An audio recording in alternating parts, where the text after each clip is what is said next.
بسم الله الرحمن الرحيم. السلام عليكم ورحمة الله وبركاته. مرحبا بكم في قناتنا علم وفكر ميديا.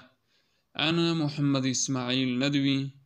اليوم ندرس الدرس التاسع من سلسلة الدروس من كتاب ماذا خسر العالم بانحطاط المسلمين للشيخ أبي الحسن علي حسني الندوي طيب الله ثراه. تعال نقرأ العبارة. نظرة في الأديان والأمم. أديان جمع دين religion. الأمم جمع أمة nation قوم أمت. مذاہب اور قوموں کے تعلق سے ایک نظر. أصبحت الديانات العظمى فريسة العابثين والمتلاعبين ولعبة المحرفين والمنافقين حتى فقدت روحها وشكلها. الديانات جمع ديانة مذهب religion. العظمى مؤنث لأعظم اسم التفضیلی greater great. فریست شکار. عابثین عابث به کھلونا بنانا کھیل بنانا. المتلاعبین تلاعب به یتلاعب من باب التفاعل کھلونا بنانا مذاق کرنا. العابثان والمتلاعبان مترادفان معنا. اصبحت الديانات العظمى بڑے بڑے مذاہب کھیل بنانے والوں تماشا بنانے والوں کا شکار ہو گئے. یعنی قبل بعثة النبی صلی اللہ علیہ وسلم المذاہب التي قد سادت وشاعت في العالم المسیحیہ واليہودیہ قد اصبحت فریسة للعابثین والمتلاعبین. ولعبة المحرفین لعبة کھلونا ٹوائے جمعہ لعب. المحرفین حرف یحرف رد و بدل کرنا. المنافقین نافق ينافق دو رکھا ہونا منافق. اور یہ بڑے بڑے مذاہب کس کا شکار ہو گئے تھے کس کا کھلونا بن گئے تھے؟ تحریف کرنے والوں اور منافقین کا کھلونا بن گیا تھا. ساری جو لٹریچر تھا ریلیجین مذہبی لٹریچر ہوتا ہے اس کو رد و بدل کر دیا اس کی شکل ہی بگاڑ دی. حتی فقدت فقد یفقد کھو دینا یہاں تک کہ اس نے اپنی روح اور شکل ہی کھو دی ایسی حالت کر دی. فلو بعث اصحابها الاولون. بعث بعث یبعث بھیجنا ارسال کرنا. اصحاب جمع صاحب الاولون السابقون الاولون. فلو بعث اصحابها الاولون لم يعرفوها. عرف يعرف پہچاننا. فلو بعث اصحابها الاولون ایسی حالت کر دی مذاہب کے لٹریچر کی کہ اگر سابق لوگوں کو دوبارہ اگر بھیجا جائے اس دنیا میں لم یعرفوها تو اس کو پہچان ہی نہ پاوے کہ یہ مذہب کی شکل تھی. وَأَصْبَحَتْ مُهُودُ الْحَضَارَةِ وَالثَّقَافَةِ وَالْحُكْمِ وَالسِّيَاسَةِ مَسْرَحَ الْفَوْضَى وَالْإِنْحِلَالِ وَالْإِخْتِلَالِ وَسُوءِ النِّظَامِ وَعَصْفِ الْحُكَّامِ. مہود جمع مہدن گہوارہ. الحضارۃ سویلائزیشن تہذیب تمدن. الثقافہ کلچر. الحکم اقتدار حکومت. السیاست پولیٹکس. مسرح تماشا گاہ. تھیٹر مرکز سینٹر اس کے معنی میں استعمال ہوتا ہے. الفوضى الفوضى بد نظمی افراتفری انتشار. تستخدم هذه الكلمة في هذه المعاني.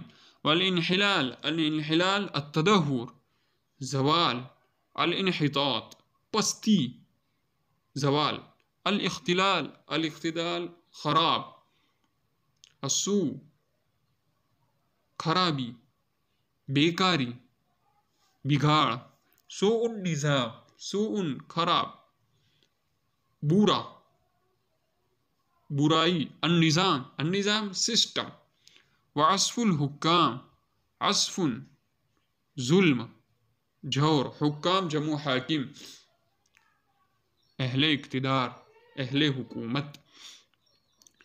وشغلت بنفسها شغل بھی مشغول ہونا، وشغلت بنفسها اپنے آپ میں ہی بزی ہو گئے تھے.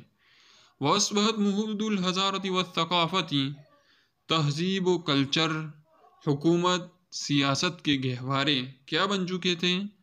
مسرح الفوضى والانحلال والاختلال وسوء النظام وعصف الحکام، حکاموں کے ظلم، بد نظامی، بگاڑ، زوال، لاقانونیت کا سینٹر بن چکی تھی، لاقانونیت کا مرکز تماشا بن گئے تھے.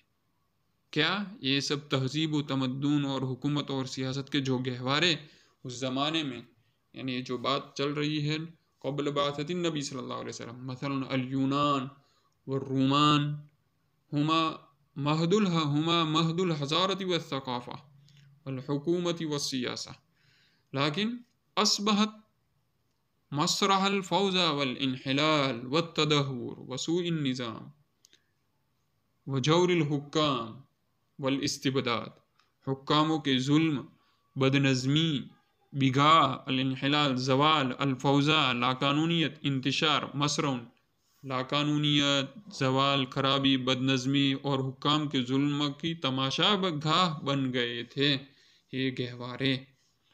وشغلت بنفسها اور اپنے آپ میں ہی بزی ہو گئے تھے، کوئی امت کے لیے کوئی فکر نہیں، اپنے آپ میں ہی بزی، اپنے آپ میں ہی مشغول ہو گئے تھے. لا تحمل للعالم رسالتا ولا للامم دعوتا، حمل يحمل اٹھانا پہنچانا، العالم ورلڈ، رسالت میسج پیغام، امم جمع امت دعوت دعوت،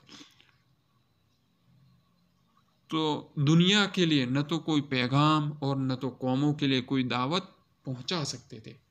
کوئی امت ان کے پاس کچھ تھا ہی نہیں، اپنے آپ میں ہی بزی ہو گئے تھے، اس لیے دنیا کے لیے نہ کوئی پیغام دے سکتے تھے، نہ کوئی پیغام پہنچا سکتے تھے، اور نہ تو قوموں کو کوئی دعوت دے سکتے تھے. ایسی حالت ہو گئی تھی. وَأَفْلَسَتْ فِي مَعْنَوِيَّاتِهَا، افلس یفلس، دیوالیہ ہو جانا، مفلس ہو جانا، اور اپنی معنویات میں، اپنی روحانیت میں، اپنے مفاہیم میں، اپنے مطالب میں بالکل دیوالیہ ہو گئی تھی. جو اپنا مطلب رکھتی تھی، اپنا ایک وجود، اپنی ایک روح رکھتی تھی، اپنی روح میں ہی وہ دیوالیہ ہو گئی. وَنَضَبَ مَعِينُ حَيَاتِهَا، نظب العین چشمے کا سوکھ جانا، خشک ہو جانا. نظب ینظب من باب نصر ینصر من ثلاثی المجرد. ونظب معین جمعہ معن، منبع چشمہ، سرچشمہ، حیات لائف. ونظب معین حیاتیہ، اور اس کی زندگی کے چشمہ سوکھ گیا تھا، مطلب لاقانونیت تھی، سب کچھ بھی اچھائی باقی نہیں رہی تھی، زندگی کا چشمہ اب سوکھ گیا تھا. لا تملک مشرعا صافیا من الدین السماوی ولا نظاما ثابتا من الحکم البشری. ملک یملک مالک ہونا، مشرعا شرع الماشیت، جانوروں کو لے جانا، پانی پلانے کے لیے لے جانا. مشرعا جہاں جانوروں کو پانی پلانے کے لیے لایا جاتا ہے، یعنی گھاٹ جسے اردو میں کہتے ہیں، گھاٹ، چشمہ. صافین صاف و شفاف، من الدین السماوی آسمانی مذہب، ولا نظاما ثابتا من الحکم البشری، بشری انسانی حکم اقتدار. اس کی زندگی کا چشمہ بھی سوکھ گیا تھا، اور نہ تو آسمانی دین کا کوئی صاف شفاف چشمے کا، اور نہ تو انسانی اقتدار کا پائیدار سسٹم کا کچھ بھی مالک نہیں تھے. لا تملکو، نہ تو آسمانی دین کے صاف و شفاف ایک گھاٹ کے، ایک چشمے کے، اور نہ تو انسانی حکومت و اقتدار کے ثابت جمے ہوئے پائیدار سسٹم کے مالک نہیں تھے. ایسی حالت ہو گئی تھی. نعم اکتفی بهذه الكلمات ونكمل هذا الدرس التاسع. لمشاهدة مقاطع فيديو التمس من فضلكم أن تشترك في قناتنا فقط، والسلام.